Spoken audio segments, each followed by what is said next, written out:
Pemirsa, juru bicara di era Presiden Susilo Bambang Yudhoyono terbilang paling sering muncul di media. Selama 2 periode pemerintahan, setiap momen tak lepas dari penjelasan para juru bicara SBY.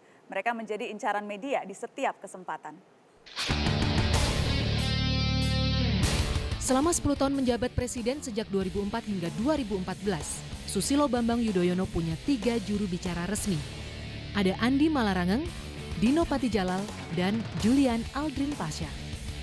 Jika pada periode pemerintahan yang pertama SBY menunjuk 2 orang juru bicara, belakangan pada periode kedua hanya menunjuk Julian Pasha. Pengajar di Universitas Indonesia ini punya karakter yang mirip dengan SBY, tenang dan hati-hati berbicara. Juru bicara di era Presiden SBY tidak mengambil alih pengumuman kebijakan penting Presiden. Tugasnya menerjemahkan apa keinginan dan sikap Presiden terhadap sebuah persoalan. Sesekali Julian Pasha juga ikut memberi pernyataan terkait sikap Ibu Negara Ani Yudhoyono merespon pemberitaan di media.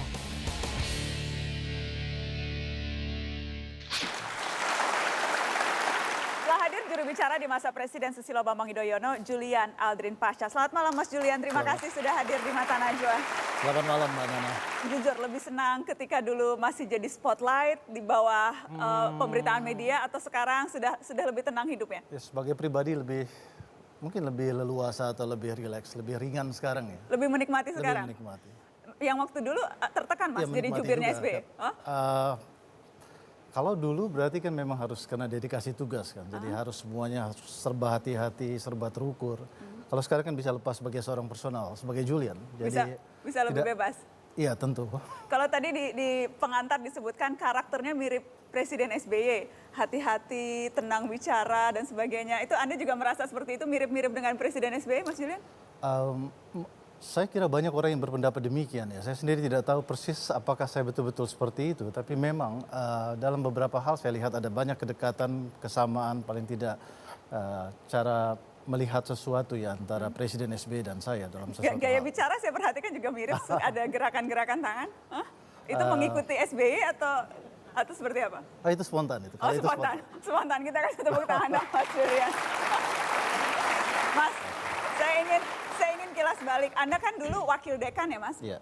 Jadi latar belakang akademisi. Iya. Kemudian tiba-tiba walaupun Anda FISIP, jadi memang belajar ilmu politik. Yes. Tetapi tiba-tiba nyemplung di dunia politik langsung menjadi juru bicara orang nomor 1. Iya. Penyesuaian terbesar yang harus Anda lakukan apa, Mas Julian? Iya, betul sekali Mbak Nana. Memang terus terang di saat awal saya mengemban tugas sebagai jubir presiden itu sesuatu yang tidak mudah untuk saya saat itu ya. Karena saya merasa bahwa saya harus menyampaikan sesuatu yang memang harus disampaikan dalam kapasitas sebagai jubir presiden dan sekaligus mengatasnamakan presiden. Kalau ditanyakan apakah semuanya disampaikan secara persis oleh Presiden SBY saat itu juga tidak.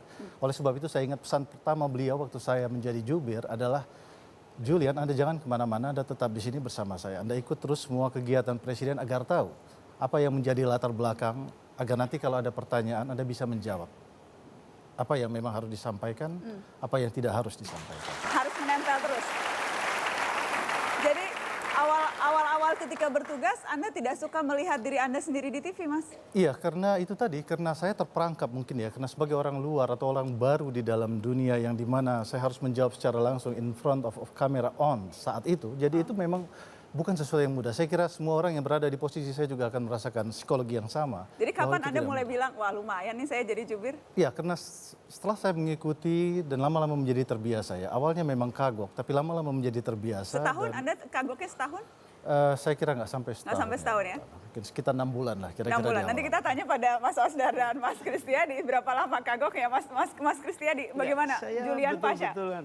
Ingin tanya Mas saya, Ya. terbersit nggak ke dalam waktu tidur malam-malam itu, aduh pencitraan lagi nih, ada nggak kira gitu?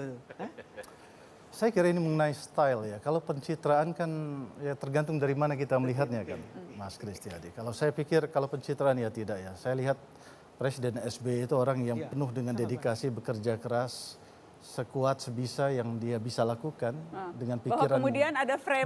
Kemudian ada frame yang seolah-olah itu sengaja diciptakan dengan wording. Tapi itu hal yang biasa Anda dengar ketika itu kan, Mas Julian. Itu maksudnya itu kritikan apapun, pengamat mengatakan wah ini pencitraan saja nih, itu sesuatu yang memang sudah biasa didengar.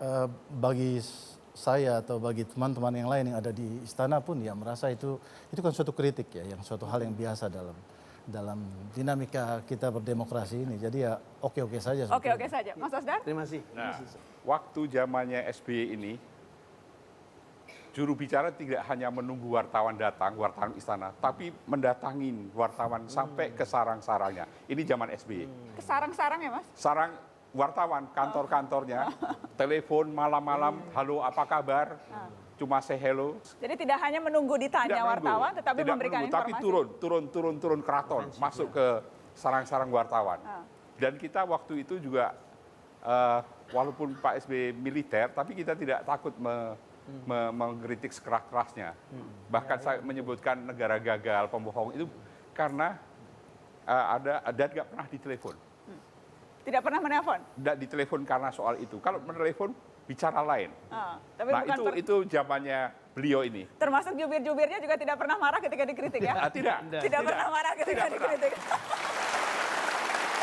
Oke, kita lihat cuplikan beberapa ketika jubir Julian Pasha menghadapi pers berikut ini. Saya mencoba untuk memastikan pemerintah senantiasa untuk memastikan tidak adanya pelanggaran-pelanggaran HAM yang sistematis. Reshuffle kan merupakan suatu hal yang final ya, bila mana memang nanti diputuskan untuk ada formasi baru, rumusan baru atau format baru dari partai-partai yang berkoalisi dengan pemerintah. Presiden itu taat hukum, taat pada konstitusi. Tidak ada yang bisa membenarkan Presiden kemudian melakukan intervensi di dalam ranah hukum. Itu jelas melanggar undang-undang. Saya mau tanya, saya mau minta Anda buka rahasia dong. Ya. Kalau berkelit dari wartawan, biasanya strateginya apa yang dipakai? Biasanya saya tidak akan menjawab itu, meskipun saya juga tahu mengenai hal itu, dan saya tidak ingin mendahului sesuatu yang memang belum terjadi. Jadi diam saja, ditanya apapun diam Iya, saja. kadang-kadang saya tanyakan balik, apa ada pertanyaan yang lain begitu, karena saya pikir mereka pasti sudah mengerti bahwa saya tidak akan menjawab pertanyaan Jadi itu. bertanya balik ke wartawan justru ya? Persis. Dengan tidak menjawab malah bertanya balik. Iya. Dan biasanya itu kode bahwa Julian Pasha tidak mau menjawab Tidak yang mau itu. jawab. Oke, terima kasih banyak Mas Julian sudah hadir di Mata Najwa. Nanti kita lanjutkan. Setelah ini saya akan panggil juru bicara Presiden yang masih berkuasa sampai sekarang, Johan Budi. Tetaplah di Mata Najwa. Asli itu saya penasaran sebenarnya mau jadi juru bicara Bu Mega. Iya, Kenapa ada. penasaran? Nah ya itu makanya kan juru bicaranya goib waktu itu.